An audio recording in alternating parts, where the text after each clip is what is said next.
So good evening, everybody. Thank you all for joining us. I'm just going to wait another moment or two for attendees to start to come in, and then we'll get started with our event tonight.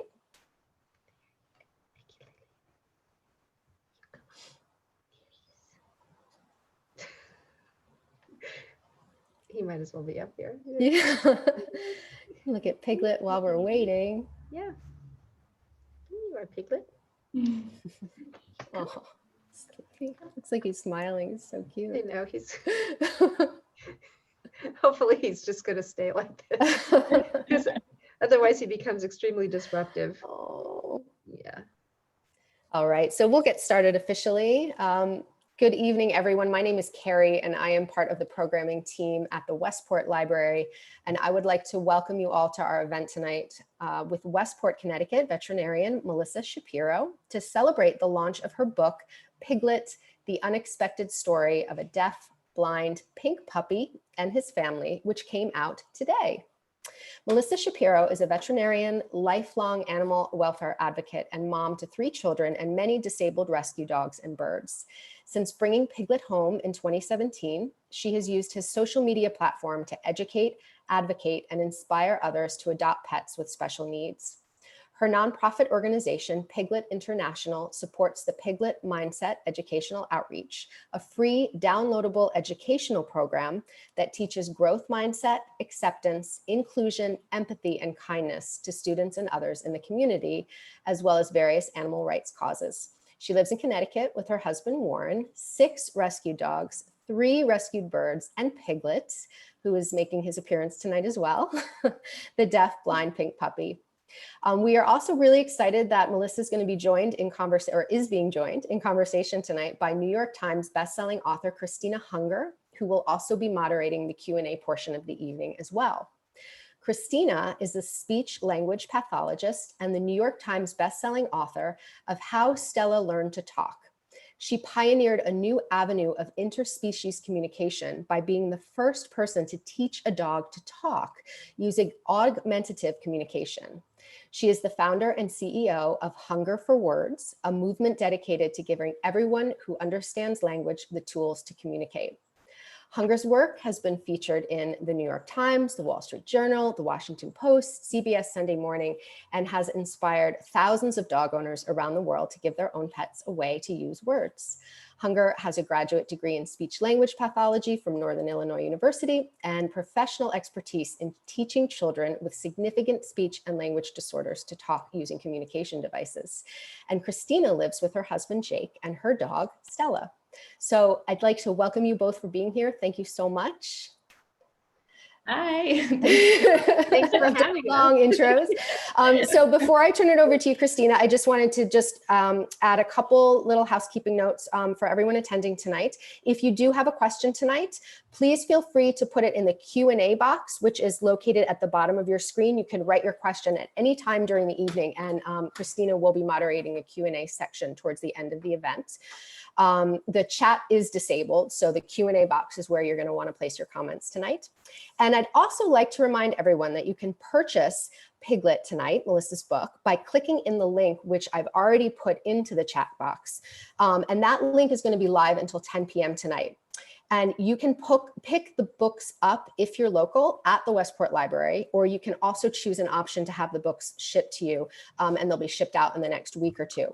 And I wanted to further entice you this evening to purchase a book because all of the books tonight will include a very special signed book plate, which was provided by Melissa, which not only includes Melissa's autograph, but also includes Piglet's potograph. And I have to just share this really quickly to show you what I'm talking about, because this is literally like the cutest book plate I've ever seen. Is it on the screen? It is. Yeah. So this will be included in all of the books that are purchased tonight, whether you just choose to pick it up or have it shipped. And really, like, so adorable. It's the cutest book plate I've ever seen. So I would encourage you all to check out the link and feel free to purchase the book tonight. So without further ado, Christina, I'm going to turn it over to you. Thank you again both so much for being here, and I will see you at the end of the Q&A session to close us out. That's good. Thank Thanks so you. much, Carrie.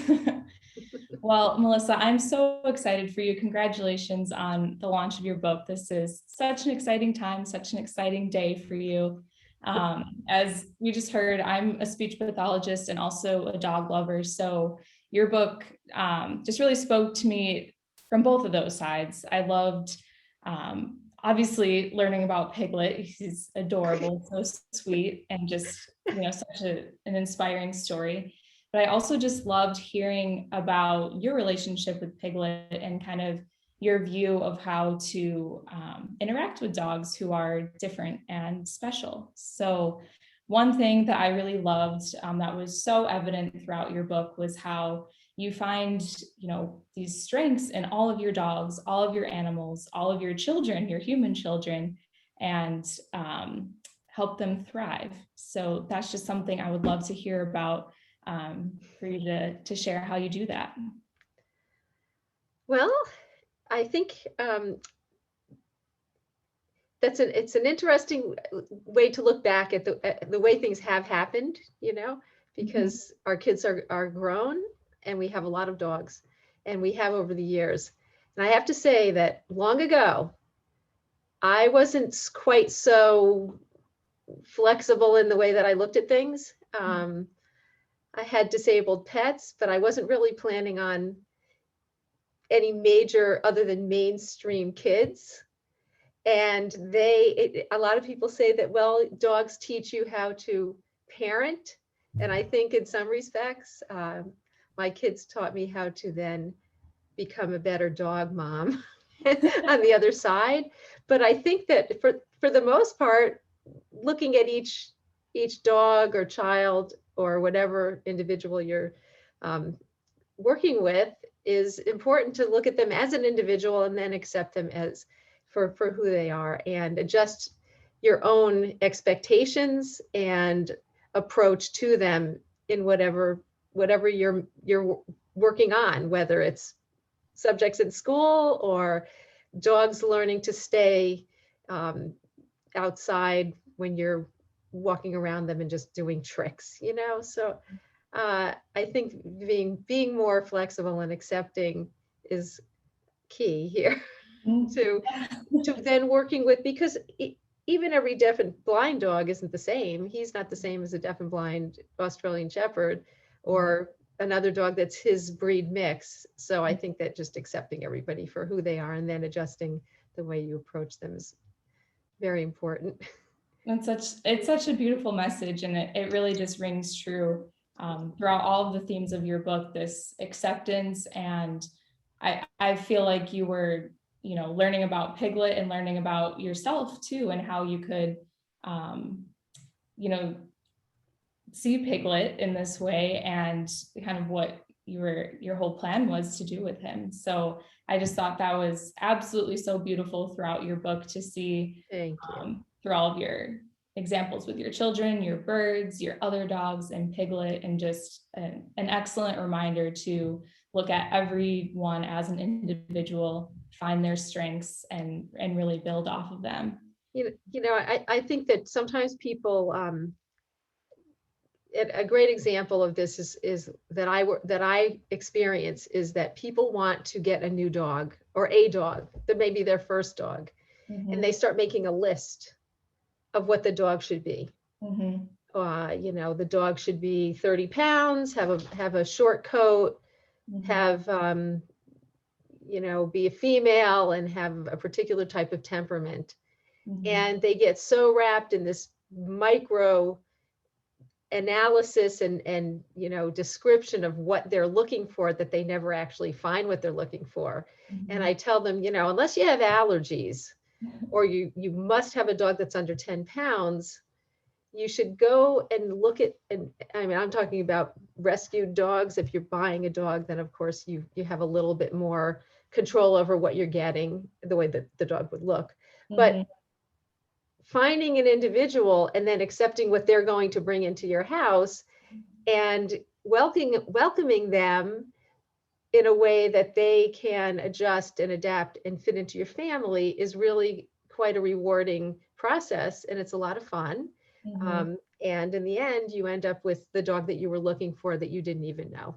Yes, that's how I felt with Stella too. I wasn't even looking for a puppy. I wanted to adopt an older dog. That's all I was focused on. And I had some of those criteria that you were just listing, like, this and this. And then Yeah, Stella was completely different. And as soon as I met her, I knew she was the dog that that was the I one. wanted. Yeah. And yeah, it's so special how that happens. What do you remember about, I know you talk about this in your book, but when you first met Piglet, and obviously you didn't even know that you were going to adopt Piglet, but did you feel that strong connection right away, or did it really grow over time?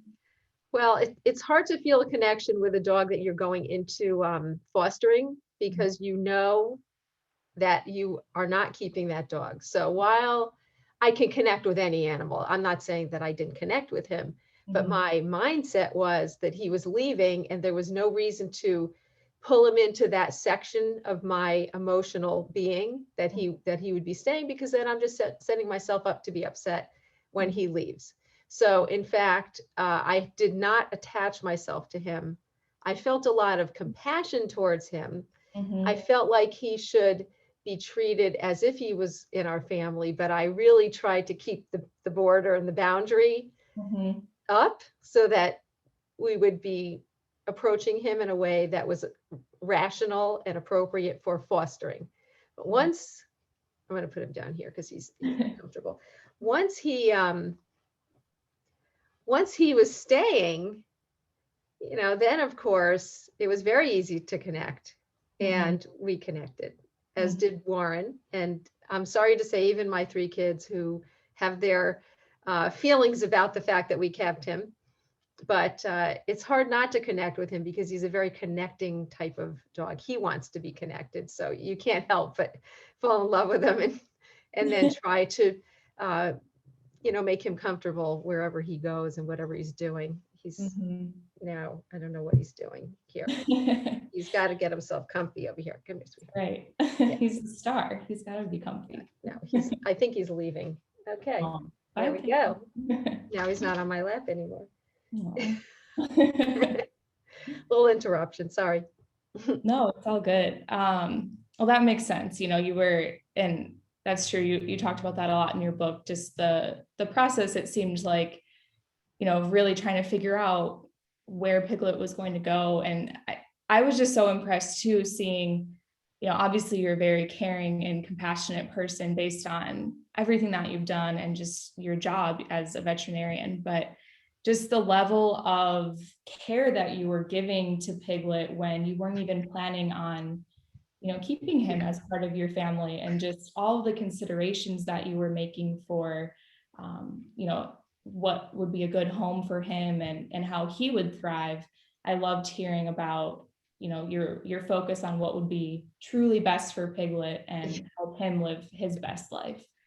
Yeah, I think that we kind of I probably managed to make it so that the only place he could live would be here at that point, especially as each week went by, because Yep. as he settled in, I tend to focus a little bit too much on the individuals, I think. So, once he was here and he was here for a few weeks, it was sort of like probably over well before I realized that it was really over. I felt so bad for Warren, and I was trying to really behave myself and be disciplined, which I generally am, but it was over. So he got himself to stay. And that was it.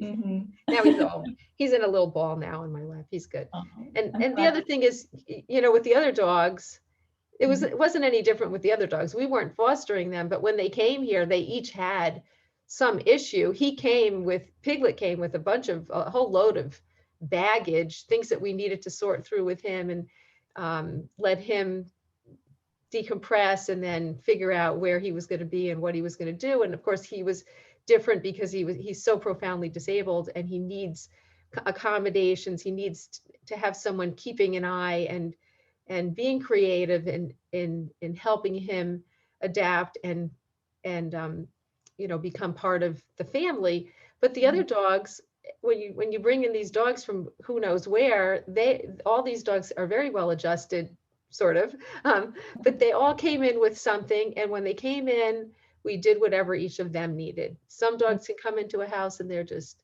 fine right from the beginning, and other dogs need 3 to 6 months before they're really comfortable, trusting, understanding, and bonding. So, Mhm. you have to just go with whatever each one needs, That makes sense. And that leads me to another part that I really liked about your book was your emphasis that everyone can thrive in the right environment. And that's something I've felt so strongly about as a speech therapist, working with kids with all kinds of different disabilities, and finding things that work for them, and helping their parents and caregivers and their teachers change the environment so to set them up for success.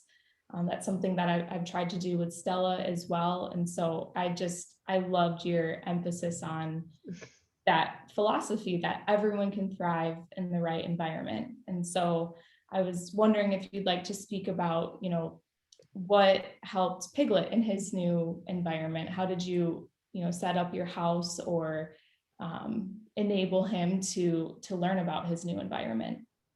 Well, I think that when you bring, I mean, we're talking about dogs, so we're going to talk about Piglet, but we'll talk about dogs in general.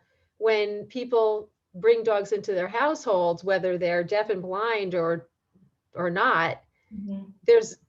not every dog is a good match for every environment. Mhm. And one of the things that we had, and I generally tell people, before you adopt a dog, be realistic about what you are bringing into your home. Some animals are not well defined. They're picked up off the street or wherever they come from.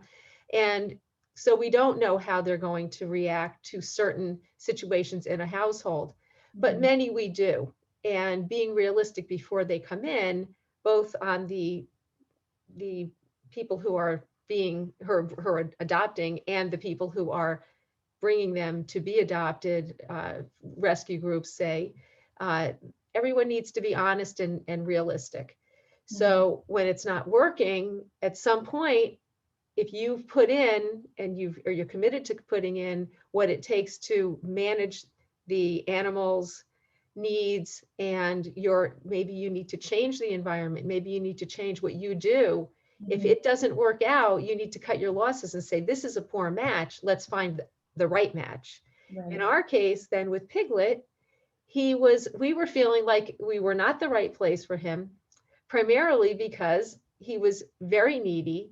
We had to put in enormous amount of time into taking care of him. We both have jobs. We both were working regular hours at that time, especially.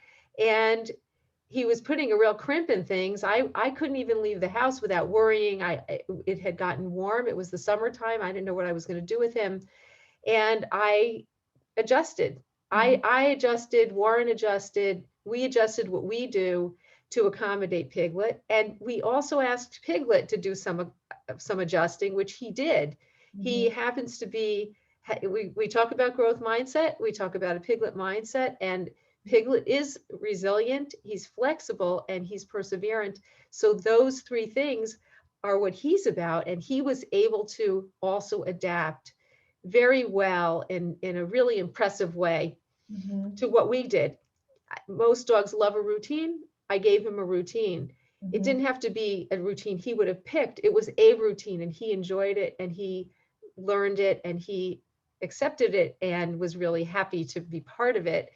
That was really important. And I had to figure out how I was going to manage having him be part of my life 24/7, really.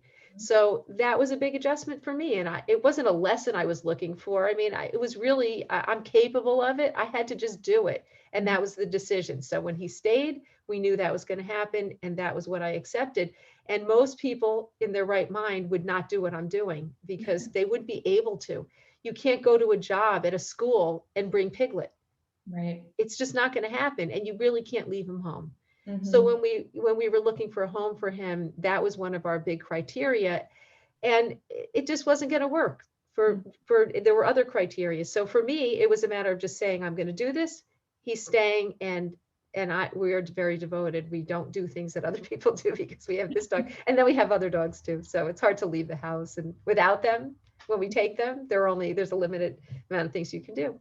Yeah. So we just decided that's what we were doing. Well, your devotion is very clear, throughout your whole story, your whole book, just, your devotion to everything that you do. And I think another great example of your devotion is finding a solid way for you and Piglet to communicate with each other. And that can't be easy when Piglet, is deaf and blind and doesn't have the advantages that most other dogs do have. So how did you do it? How did you find a way for the two of you to effectively communicate and to make sure that, Piglet was getting his needs met? Piglet wanted to connect and communicate. Mm-hmm. He was very frustrated in the beginning Mm-hmm. because he didn't know what to expect.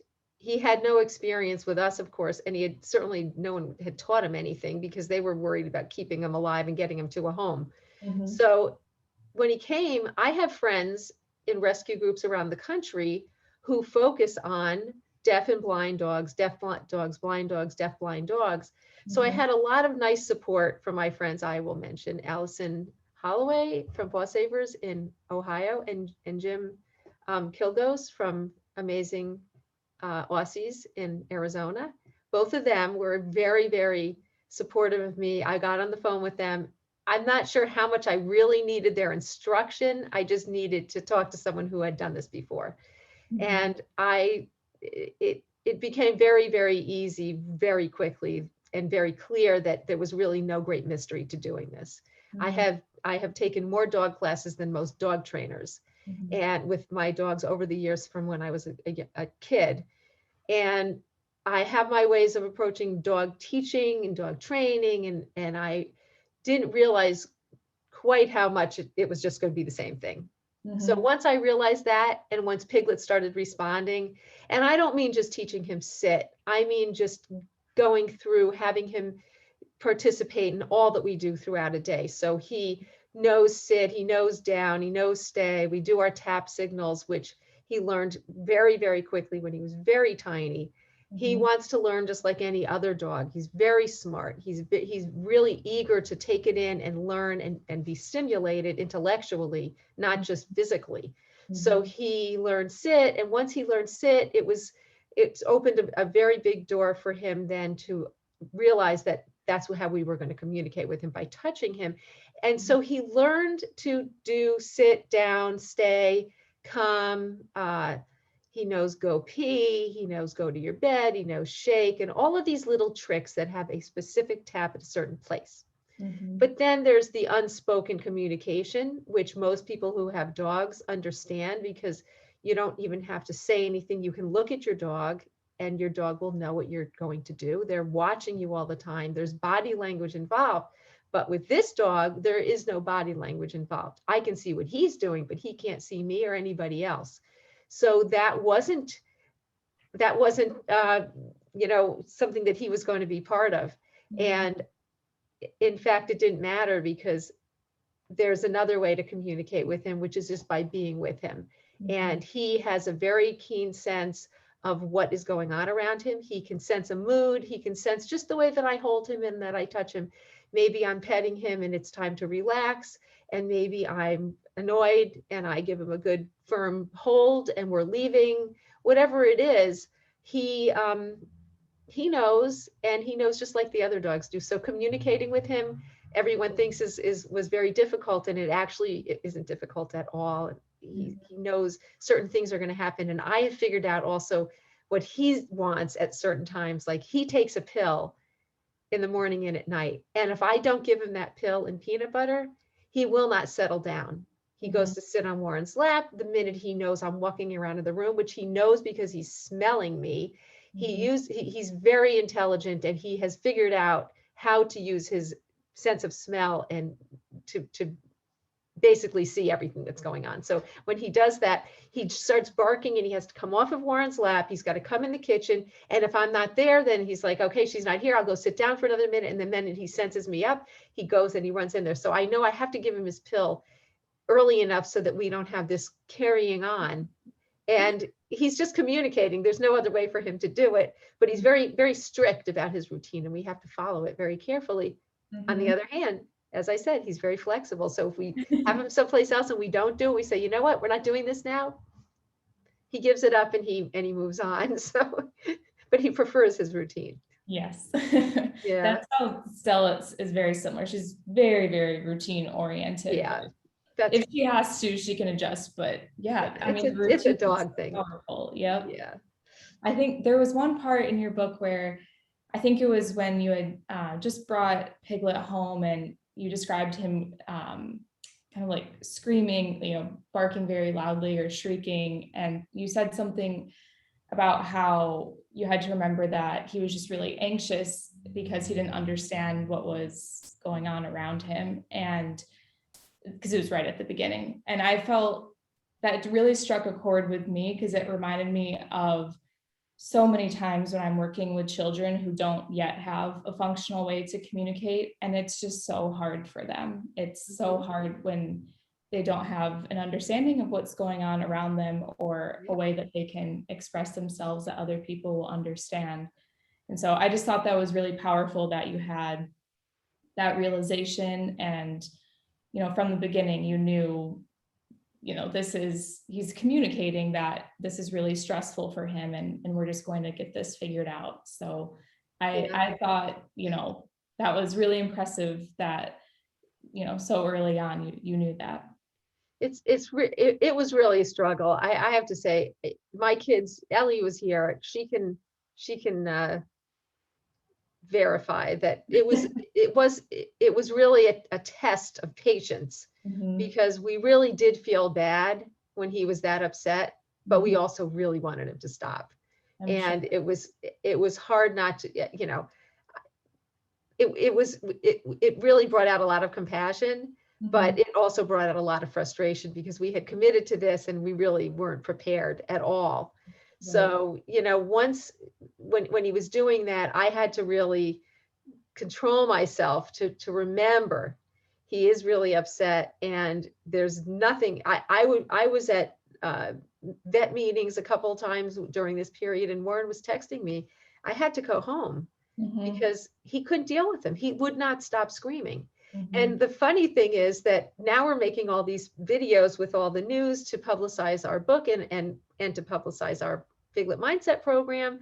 And one of the things they want is a video of him screaming, because we talk about it and everyone I think it's nice for people to see, to contrast what he does and how happy he is now, because he's a very happy dog. But I only have 4 videos of him screaming, and they are on the very first half an hour of when I met him, because and I took videos of him when I was in the car with him and he was screaming.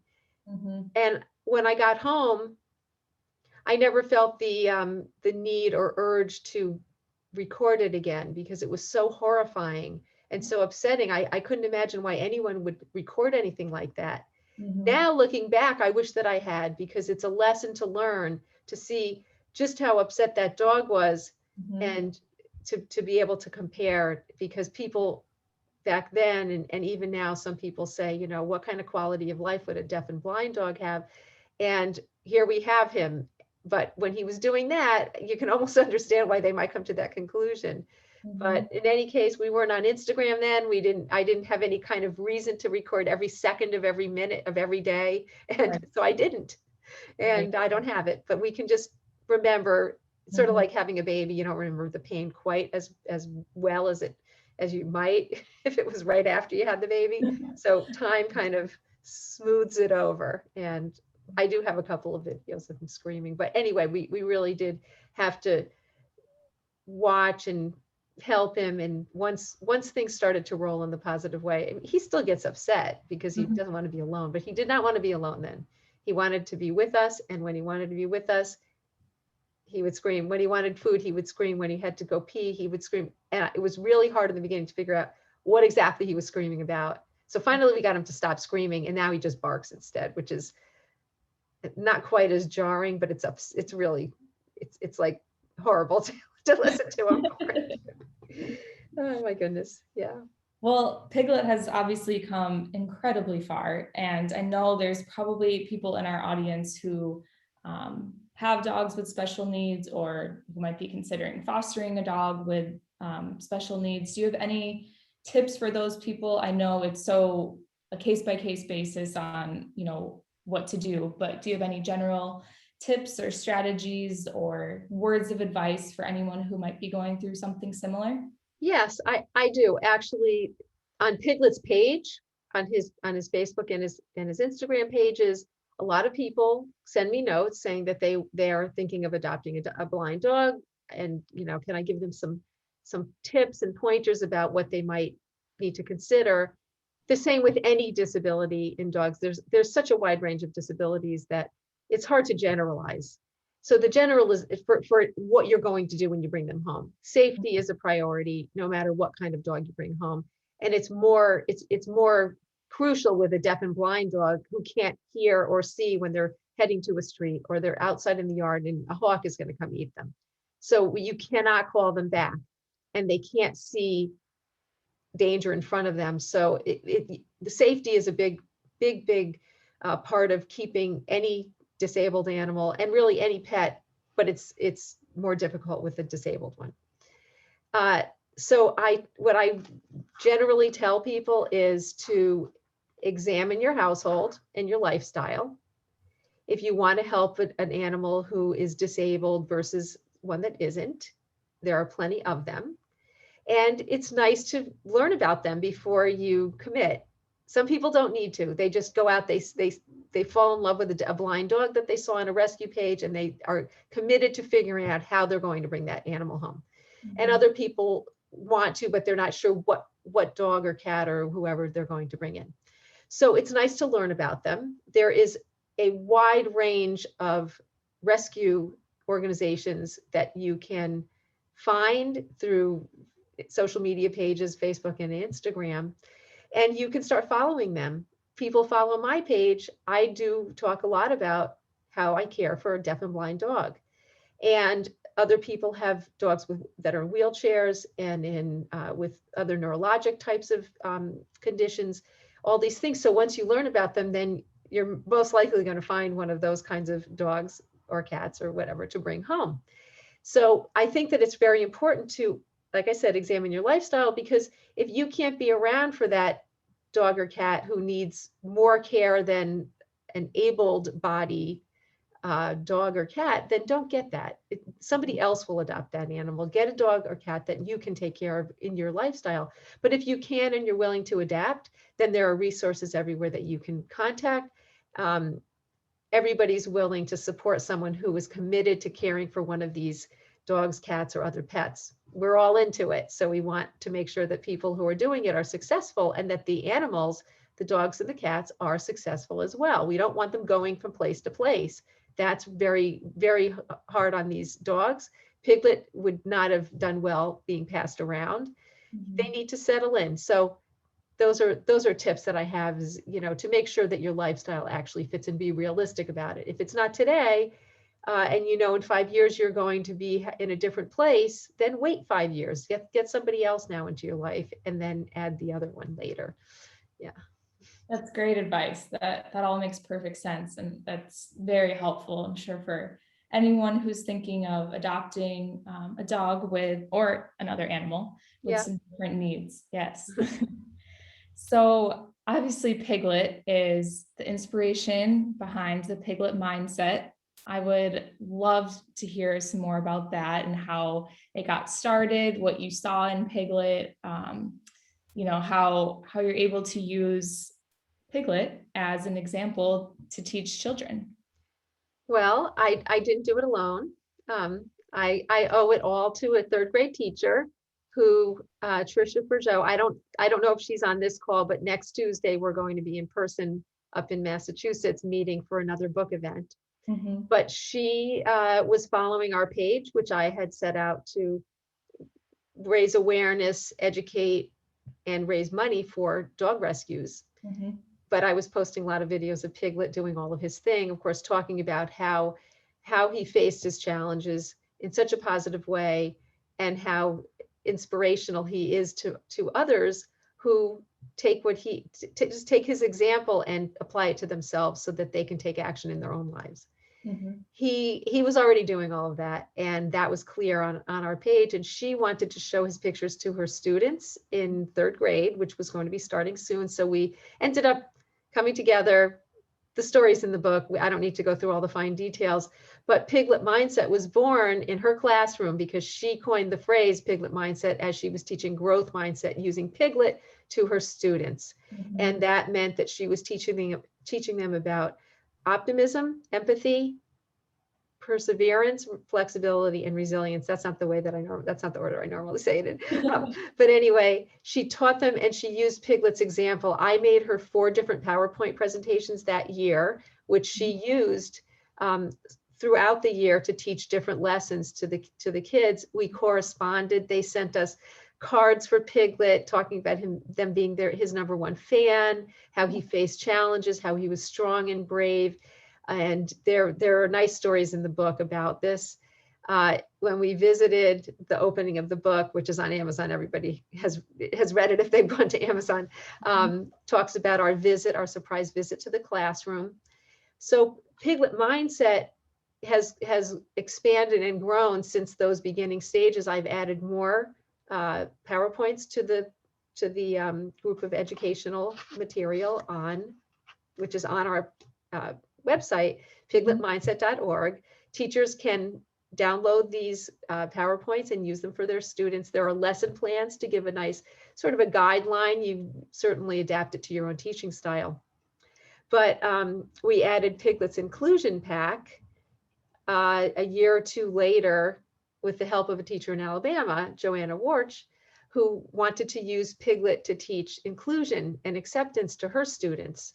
So she created Piglet Ambassador of the Week.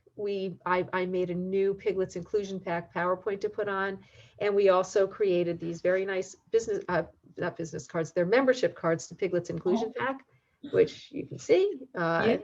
Yeah, and this is a picture of our dogs on the back, because that's Piglet's Inclusion Pack. So I'm just going to read what the requirements to be in Piglet's Inclusion Pack, and this is essentially what Piglet Mindset is. It is facing challenges with a positive attitude, accepting others for who they are, including others despite their differences, showing empathy and compassion towards others, and taking action.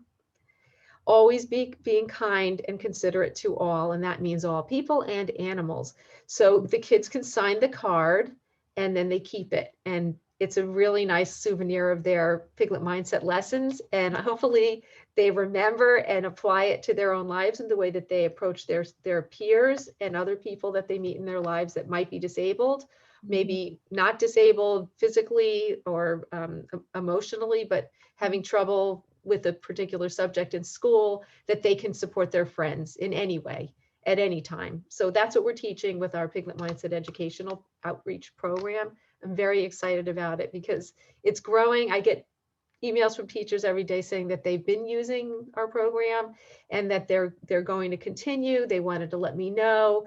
I send these very nice stickers to the teachers with the card, and they give them to the kids at appropriate times during the year. And then if it works out, which many times it does, we make a virtual, or hopefully now back to making in-person visits to the classes or schools, depending on whatever the need is. We're very flexible, versatile program. We have a Piglet Mindset. And so when we visit the students, I have a presentation that I give, which is a short PowerPoint, especially if they already know about Piglet, then that wraps it up for them. And then we do a tap signal demo and they ask questions and answers, and I answer. And it's a lot of fun because their questions are just so thoughtful, and they come up with all sorts of fun things to talk about, occasionally things that other kids haven't asked yet. And that's always a lot of fun to see how they're thinking and how much they want to know about what it's like to be Piglet, because he is so profoundly disabled.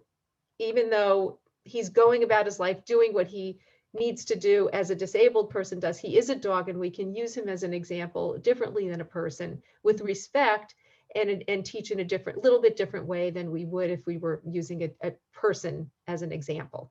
Right. It's disarming to have a dog, and they really open up when it's a dog that's the teacher. I love that so much. It's just so perfect how you're reaching the next generation and sharing this incredible story and helping them learn these lessons that can only lead to just a more compassionate and understanding world. I mean, it's truly amazing, and I can't wait to see where you go next. This could be just the beginning. Your book is just coming out now. All these people are going to read it and be so excited to learn about Piglet and what you've done and the Piglet mindset. In your wildest dreams, what makes you most excited for the future of the Piglet mindset? Where do you see yourself going, or what gets you really excited to think about? Well, the book is a really nice stepping stone, I think, from what we were doing to increasing exposure for our program and for Piglet's message, which is to face challenges with a positive attitude, acceptance, inclusion, empathy, and kindness. Warren gets tired of hearing me say it because I say it all the time, but that is it. And I'm very excited about the way it's progressed, because it's a one-man show with some support from various people here and there. But I've done all of this, made all the PowerPoints and all that. I would like it to expand to include educators, other people with dogs like Piglet that might be ambassadors for our program in parts of the country where we can't reach easily, and to expand that way, certainly to expand to more classrooms and students by fundraising so that we have a bigger budget where we can really broaden our marketing and bring exposure to it to schools all around the country. Because at this point, the only people that know about it are the people that are on my pages, and that's not enough. So once we kind of, I think as soon as the book excitement settles, I hope that we'll have an opportunity to gain some sponsors and bigger donors to build our board, and then move the program to a higher level.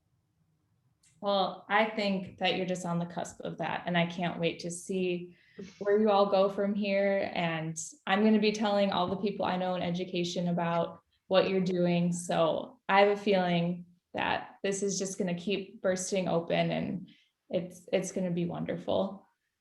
But I think it's about time to answer some questions. Let's see here. So type in your questions in the Q&A box. I'm gonna go through them. Like there's a few. Yeah. Oh, all right. Let's see. First question. What shelter does Piglet come from? Piglet was rescued by Colbert Veterinary Rescue Services in Georgia. Dr. Gloria Andrews is the founding director. She's a veterinarian, I just said, and a friend of mine, because we met when our family adopted Gina, who is also a double Merle, which is the same as double Dapple, Aussie Border Collie mix. She's deaf in one ear, and she has some vision deficits, but she can see and hear. So she came first, and that's how we connected, because we had kept in touch. I kept in touch with Gloria for all those years in between. And so that's where he came from, Colbert Veterinary Rescue Services in Georgia. Awesome. We have a special message from Rachel Shapiro. So it says, this is Rachel Shapiro, Melissa's daughter, dialed in at 1 a.m. from Norway for this special event. Just wanted to thank the Westport Library for hosting and Christina for joining us. I'm so proud of my mom and my dog brother Piglet. Oh, very sweet. Thank you, Rachie. All right, another question. Hi, my name is Susan. I've been following Piglet for some time now. He brightens my day whenever I see him. I'm so glad he gets to spend his life with his family. He seems so happy. My question is, what type of dog is Piglet, and were his parents small and hairless like him? Why is he pink? Looking forward to reading the book, More Visits with Piglet. Thank you for opening your hearts to him. Please give Piglet a snuggle for me. Okay, here's the answer. So Piglet is a Dachshund Chihuahua mix. His mom, we know, her name is Abigail. She lives in Connecticut.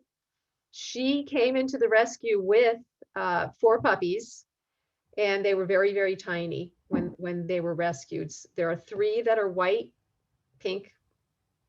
He's really a white dog, but he has got pink because he has a very sparse hair coat on his head and his ears, his nose, and he has no hair underneath. And I will show you that in 1 second. So he looks pink because he has got little hair on parts, but he is white on the top coat.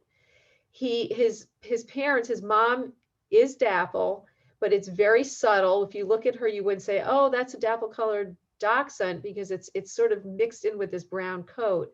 She is probably, I can't remember, I take care of her, and I don't know if she was 15 pounds or 13 pounds. She's a little chubby. Sorry, Ann, if you're on. But anyway, she's a lot bigger than Piglet. His brother is 10 to 12 pounds. But anyway, 3 were deaf, 3 are deaf, and 1 was a normal brown and white dog. We don't know who the dad was, so we don't know how big or small he was, because it was a group of many, many dogs that were making more and more babies. So I'm going to show you Piglet. Here he is, and you can see that he has very little, there's no hair on his muzzle, it's all pink.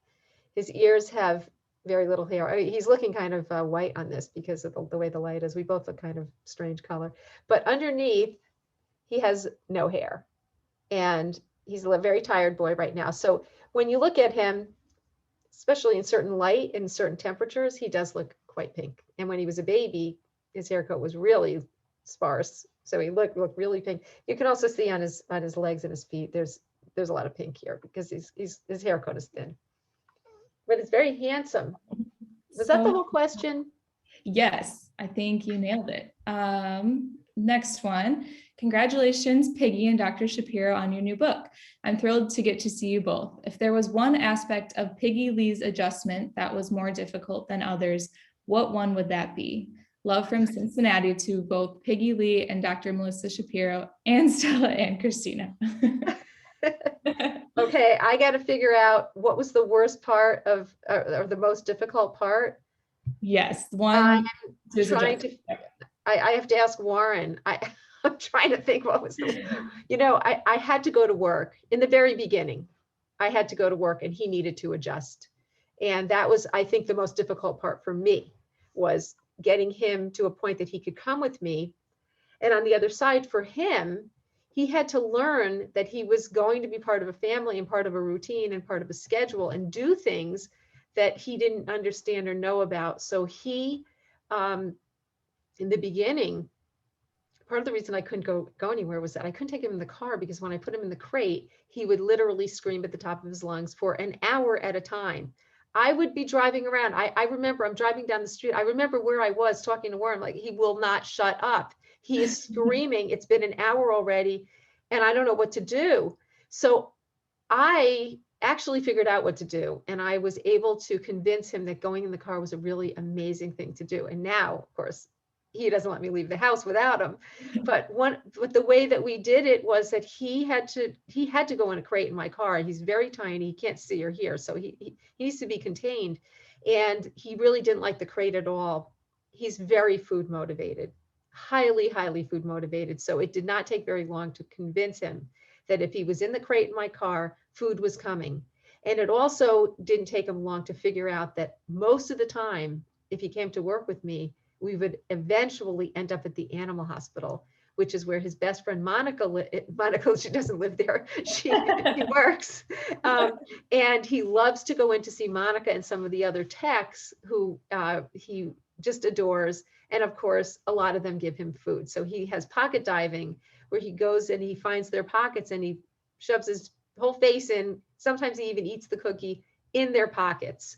That's going to be a new Olympic sport at some point. But in any case, those things, I was able to convince him, and he was able to settle himself down, because as we have said, he is a resilient, flexible dog, even though on the initial part of his life it was very difficult and he didn't know what to do. I don't even know that it wasn't about being resilient or flexible. He didn't have a solution to his problem. So I think settling in, stopping this insane, crazy barking or screaming thing happened, and that was a challenge for both of us. And it's not smooth sailing every day, but it was pretty smooth sailing after that. Awesome. Next question. How does he exercise and run around without hurting himself? Well, that's a really great question. And I actually have written posts about that long ago. I should probably write about it again, because it is actually a challenging part of taking care of Piglet. He can't chase a ball outside. He can't bring the ball back, even if he found it. He doesn't know where we are. I suppose if we put enough scents down on us that he could find us, but when the wind blows, he can't find us. He even close near him, you know, if we're 6 feet from him and the wind is blowing, sometimes he really can't find us because he's really relying on his nose. So exercising him is a problem, because he is a very active dog and he wants to run around and he needs to do a lot of physical activity, which is limited because he can't run around outside. So when he runs around outside, I show those little happy dance videos. That's about as long as he's doing it. And the problem is for him, he has to rely on trusting that nothing's going to be in his way outside, and he does not like to bump. So he runs around out there. Most of the time we have those dog jumps put away. There's no chairs there, and he has a nice large space to really run around. He used to, and he occasionally will center himself on the slate at the bottom of our steps here, and that keeps him, so he kind of has an idea really where he is. He doesn't get lost, and he uses his nose, so he does have an idea of where he is within the yard. But he needs to play, and he ends up, I play with him, Warren plays with him for long periods of time in our house with tug toys. And that's what he does. He plays tug. We went to the bookstore this afternoon in Ridgefield to Books on the Common. And when he's out, he's excited. He wants to play. He plays tug with his leash. It's not a great dog training technique to play with your dog's leash, but he's not the normal walker anyway, so it really doesn't matter. But he wants to play tug, and that's how he really gets out his energy. He's very well muscled. He plays a lot, but we have to do it with him. He also plays with our other dogs, so I do give them some credit, especially when he was younger. They played with him and really took a lot of the burden off of us, but he actually likes to play with us, Warren and me. So we end up playing with him, and that's how he gets his exercise. Awesome. Oh, this is a straightforward question. If I buy the digital book, will it be done in your voice? The audiobook is narrated by me. Yes, the whole thing, except for Warren, who read the part about meeting me when we met. That part he read because it was in his first person. It was quoted in the book. Mm-hmm. And then the epilogue was written by Warren. So Warren read the epilogue. So other than that, I've read it. The other part of the audiobook, which is, I think, relatively exciting and unique, is that all of our dogs' voices are on the audio, in the audio when they're being introduced. I haven't heard it, so I'm not sure exactly where exactly they're placed, but Susie is in it also. So Susie, Gina, Dean, Annie, Evie, and Zoe all have a part. Piglet's voice is in there as well. There's no problem getting Piglet to bark and cry and do. I think the screaming video might be in there too. And my birds are in it also. So I have each of my birds' voices, even Baby Bird, who's gone 6 years already. I found a video of her chirping, and I'm pretty sure it's in there, which makes me really happy because she was a favorite, of course, special one, also very disabled. So yeah, it's all by me. If you can stand my voice for that many hours, I think you'll enjoy it. Well, now I want to get the audiobook just to hear all of the different animals too. That's so cool. Let's see, a couple more. How many dogs do you currently have, and why were your children hesitant for you to keep Piglet in the beginning? Okay, this is in the book. I don't want to give the whole thing away, but I'll give a little bit of it away. And by the way, my phone is sitting next to me. One of our favorite people who is in the book, Joyce Platt, who is not on this call, she's just texting me. We met her at Princeton when Piggy was a tiny little baby and we hadn't adopted him yet. And we went to Accepted Students Day at Princeton with Ellie. And she's saying, "Hi, Melissa, I am listening to you reading Piglet's book to me. Oh my goodness, so good, so sweet. I am only on chapter 2. where you get Pretzel the puppy. That was my my first dog. So anyway, here's a recommendation to get the audio. The audio. Timing. Okay, wait. What was the question that you just asked? Now Why were your yeah, the kids. dogs, The kids. Okay, got it. and how many dogs do you currently have? Okay, we have at the moment we have 6 dogs. It seems like such a small number because when Susie died in April, we had 7 dogs. And actually a friend of mine, Allison, who has the rescue in Ohio, sent me a book that's called "Why is 6 so much less than seem like so much less than 7?" It's something like that. And we were feeling that it really felt like we had lost half of our dogs when one 8-pound dog died. So anyway, not to be depressing, we have 6 dogs, which is way too many dogs. I thought it would feel good to have less dogs, but as it turns out, no, I'm really not feeling like that's a lot of dogs at the moment. But in any case, okay, Rachel is actually answering the question for me here. Rachel thought that 7 dogs was too much, but she still felt like she gave birth to Piglet. She was very connected to Piglet. So when the end decision came, there are 3 kids. One was kind of neutral, saying you probably shouldn't have 7 dogs. Rachel was sort of like, I understand. Okay, Rachie, if you're on there still, she's sending me texts. And, because she could see, oh wait, okay, yes, she's saying yes and thank you, to give her that kind of credit. Ellie, on the other hand, her famous words, find him his forever home.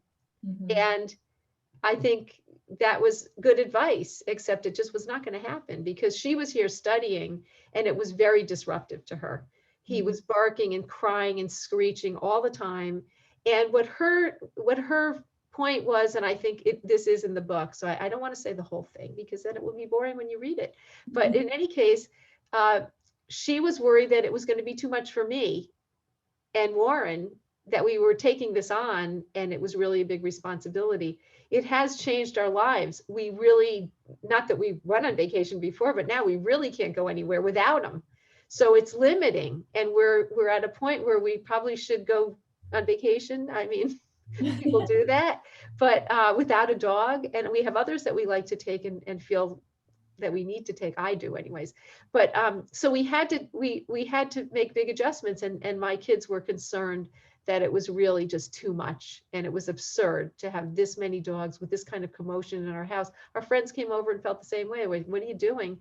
But you know, when this is who I am and I can't be them. And as I said earlier about making those decisions, whether you're going to take in a pet, an animal, dog or cat that's disabled or not, you have to commit to it. And I was perfectly, by the end, when I made the decision, I had come around to the fact that I was going to commit. I was committed to him. And my kids have all come around. They enjoy the fact that we have been successful with our educational program. They all know that that's important. They feel it's important. Ironically, Ellie feels compelled to volunteer, and she actually went to one of the classrooms that I had taken Piglet to a few times locally and Ellie went and volunteered in the classroom right before COVID. So she hasn't been able to go again, but they all, I think, realized that maybe this wasn't as bad an idea as it seemed on the onset. And we've done such nice work that they're all proud of and really happy to be part of it as well. So I think we all came together. It was really, it's really nice. And thank you to my kids, you know, yeah. Well, there's definitely some more questions. I know it's 7 o'clock now. We can keep answering. We can do one more. What do you feel? I'm fine to talk as long as it's okay to stay on this. So. Okay, I will, let's see. There's like 3 or 4 more questions. So that's perfect. Can you repeat Piglet's message? Okay, is that the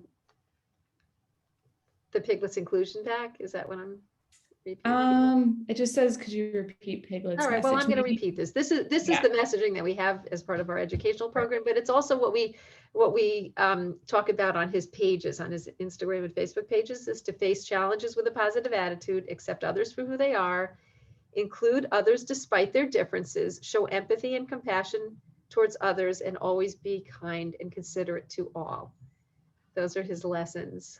Of course, we also, as part of his mission, we educate and advocate for animals, dogs and cats, that they should be spayed, and disabled pets, educating about double dapple breeding, that it shouldn't happen, that we discourage it, that we're not glorifying a deaf and blind dog that was created that way. We don't want people to do that. We don't want more piglets.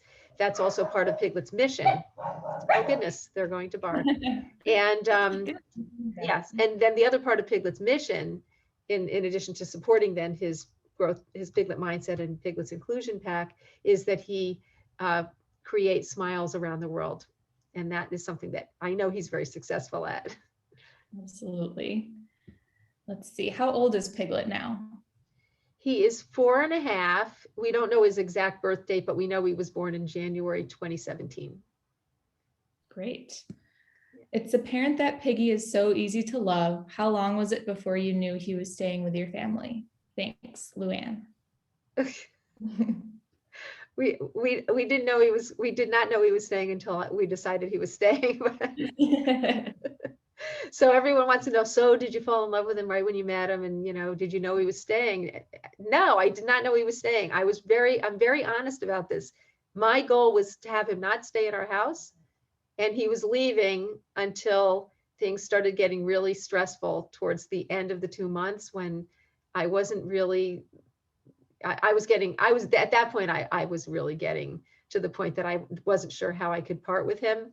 And I was saying that to myself and to others, and a couple of more applications came in, and finally, the story's in the book. I had enough, and I just called it, and that was it. And then I knew, and it was really a relief, because I had to give myself permission to just go against my diligence as a foster dog mom. I had given away other dogs. I could have kept a number of other animals that I had fostered, that, you know, in our house with Warren, but it just, this one pushed me over to the other side, and we failed. That was it. All right, we'll do 3 more questions here. Have you thought about motivational speaking with Piglet? We would love to do motivational speaking with Piglet. I think he's a motivational subject. We have a lot to say, and we have a lot to share with people. So that is one of our goals, of course, to develop that part of our work with Piglet. And Warren is a very fine public speaker. So between the two of us, we do, I think, a very nice complementary job with each other. Right, Warren? He can't talk. I have a message from him. It just no. Oh, did I lose it? He did just say a message, but I'm not seeing it now. I must have clicked something. Let's see. But speaking of Warren, someone asked, how did Piglet get so attached to Warren? Piglet got attached to Warren. Piglet is he's not a passive dog, and one of the things that I think a lot of people thought back then, when he was so tiny and he was really easy to carry around, was that he's the kind of dog that you just carry around and you just flop him here and there. And that's not who he is. He is an intense dog, and he wants to know where he is. He wants to know who he's with, and when he's very decisive. He's decisive about who he likes and who he just wants to say hi to and move away. But when Warren walked in the door, it was an instant bond. He loves him. If I'm holding Piglet and Warren brushes near me, he leaps out of my arms as if he can see him, and he's going to jump he knows he's going to be there, because I'm not going to let him fall onto the floor. He trusts us, but he loved Warren. I have this little video from when Piglet was only here, I don't know, maybe a week or so. And Warren came into the kitchen, and now we have these gates to keep the dogs in there, and the gates for whatever we have these ridiculous gates for. and Warren stepped over the gate, and Piglet had been very happy that Warren was standing there. He was, walking around his feet. He was all happy. And then Warren walked away, and Piglet was like, he's not here anymore. And he ran around the crate that was sitting sort of next to him to the edge where the gate was. And he sat there and cried. Because even by then he knew where he was. He maps everything out. Even when he was a tiny baby, it didn't take him long to know where everything was by scent and touch. And he attached himself. So Warren is his favorite dad. He's his favorite person. He loves Monica, of course, too. They have different roles in his life. Monica is his girlfriend. Warren is his dad. And I wonder if we put them together, who he would go to. I think Piglet would have a lot of trouble deciding. He loves them both so much. Yeah. All right, we'll do one last question here. Were the rest of your pack welcoming to Piglet, or did you have to deal with aggression towards him? If so, how did you manage this? We are having this issue with our two, Betty and Helen. Betty and Helen. Well, really, the dogs that we have, along with Susie, were not so surprisingly, but very, very welcoming to Piglet in their own way. So everybody had a different approach to him, but nobody was aggressive towards him. They could tell he was so tiny. He also wasn't aggressive towards them. There was really nothing for them to feel aggression towards. They're not natural aggressive dogs. If they see another dog, Zoe carries on, but she's not looking to have a big brawl. Zoe was pretty happy to have him in the beginning. Oh, Ellie's texting me to give me answers to this question. So they all welcomed him to some extent. Susie was the most welcoming. She was kind and gentle to all of them when she brought them all into her pack, into her family, and she would lay with him. She would play with him in a really gentle way. Zoe was next. She was his size. She was bigger than him then, but they were a similar age. She was only 2 years older than him. The other dogs were older, and she would learn to play with him very nicely. She likes to play. He liked to play with her, so they would play. The other dogs, Ellie's reminding me, when he got too annoying, they would just jump on the couch and just get away from him. So they adjusted their own behavior to his behavior, so that they learned, first of all, to play with him gently. And if you would bump into them, and whatever he does differently than a dog would normally do, body language wise, also, it took them some time to realize that he couldn't hear them grumbling at him. If he was annoying them, they would give him a grumble, and he couldn't hear it. And some of them, Evie still doesn't know that he doesn't, she still does it, but he can't hear her. We just give him a tap to get away from her because he's annoying to her. Mm-hmm. If he's sniffing her or whatever she's doing. So they all get along. They do have their preferences. They have their own boundaries and personal space that they want respected. So he is actually very respectful for the most part. They all just kind of melded together. And like Ellie said, they will jump away from him. They can move away. And he learned when they didn't want to play with him anymore that he would also move on. But I think the most important part of them welcoming him, they did not do aggression, as I said, was that we allowed them time away from him. And any puppy that you bring in, or any new dog or cat that you would bring in, the ones that are there usually are older. They have to have their own space, and the new dog or cat, puppy or kitten, needs to understand those boundaries. So I'm careful about that also. We have gates. I didn't want him in the middle of a stampede of dogs, so we have the gate in there in the kitchen that we put the dogs in, and we manage them.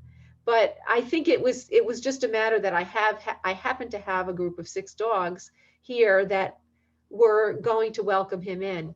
I had one interview with someone who said, she didn't say it like this, but how dare you put him in with a group of dogs that are so much bigger than him and trust them.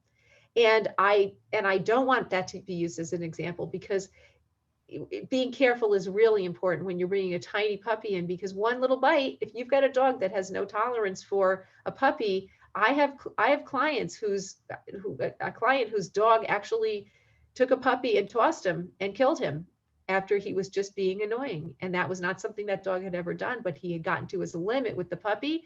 And that's what he did. He was much bigger than the puppy. It was horrible. So we wouldn't want to put anyone in a position like that, especially at our house where I am bringing this puppy that's deaf and blind. But I did trust our dogs. I was also standing right there. I could see their behavior. I was watching them really carefully. And it really worked out fine for us. But other people that are having issues, I think a dog trainer is very helpful. And speaking to your vet to find the right dog trainer for you is very important.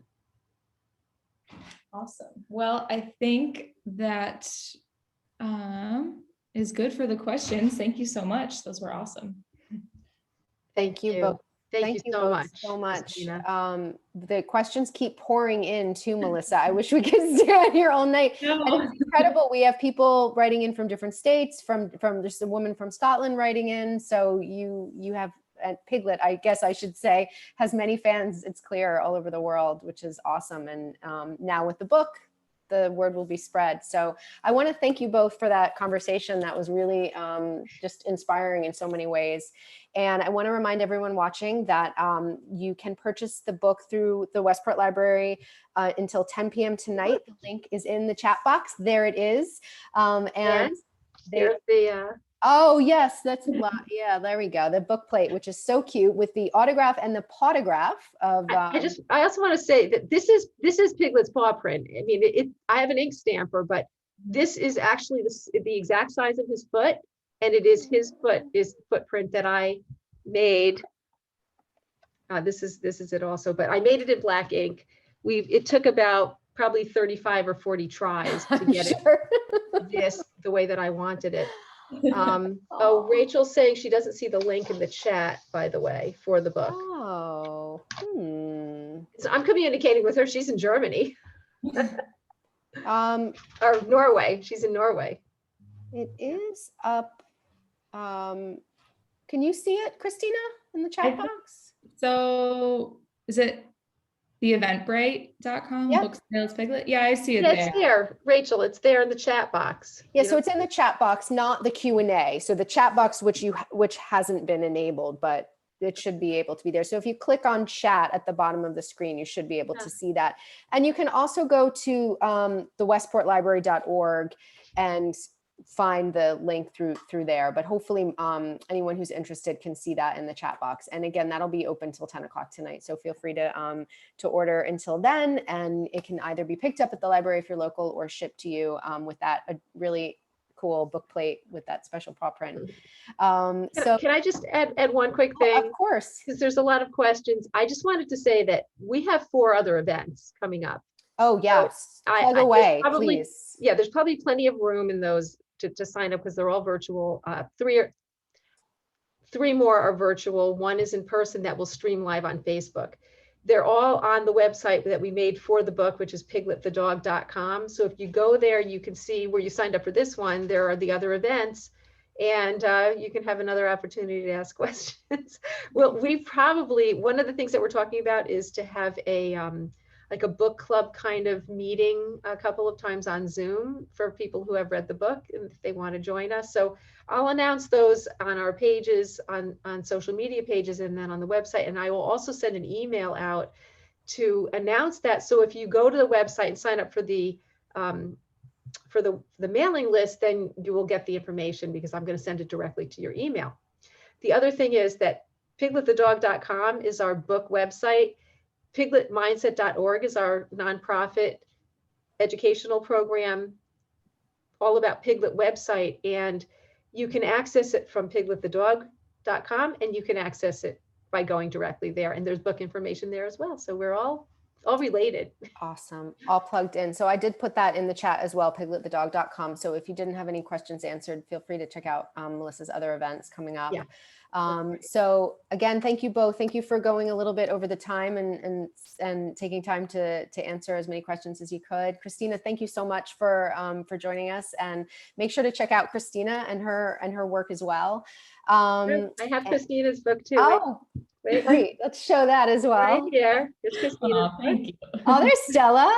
Yeah, there's Stella. Cute. Well, thank you so much. This has been so fun to be a part of, and I just wish you the best. I can't wait to see what happens from here, and we're all rooting for you. Thank you to both of you. I really appreciate your both being here with us. This is our first book launch event. It's our first day of having our book in stores and that people have it in their hands, and it's really exciting, and hope everybody enjoys the book. Hope that you'll share it and other people will enjoy it as well. So everyone have a good night. Awesome. Thank you everyone for joining us, and have a great night, and hopefully we'll see you back in another event soon. Thanks so much. Bye, Thanks a everybody. lot. Bye. Bye.